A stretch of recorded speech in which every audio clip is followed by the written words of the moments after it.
Raporti i organizatës Transparency International mbi indeksin vjetor të korrupsionit dhe rënja e Shqipërisë në vend të 116 nga vendi 113 që ishte një vit më parë, u bë temë diskutimesh në Komisionin Parlamentar të Integrimit, ku ishte i thirrur për raportim mbi strategjinë kombëtare antikorrupsion, ministri për shtetin Bledi Çuçi. Shohim se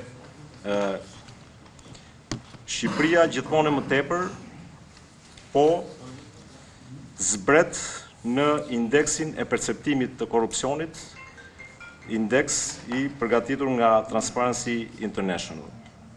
Kjo na bën që ne përforcojmë akoma më tepër masat dhe rrisim angazhimin për luftën kundër korrupsionit si një fenomen i cili po gryen çdo ditë më tepër shoqërinë shqiptare dhe shtetin shqiptar. Por deputetët e opozitës dhe kryetaria e komisionit ish ministre e integrimit Majlinda Breku ngritën si shqetësim mungesën e detajeve mbi luftën konkrete për korrupsionin.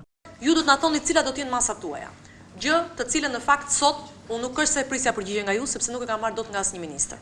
Konfirmohet ajo që tham, që Shqipëria nga 2005 në 2013 pati një kurb që fillon dhe mbaron aty ku ishte. Pothuajse jemi në të njëjtin vend, kemi qenë 118 në 2005 dhe jemi 117 sot. Pra jemi aty ku kemi qenë në 2005. Prezantimi strategjisë nga ministri Çuçi përkoi në të njëjtën ditë kur është bërë publik dhe raporti mbi transparencën për korrupsionin, ku Shqipëria ra në 33 pikë nga 31, duke qenë e fundit në Ballkan.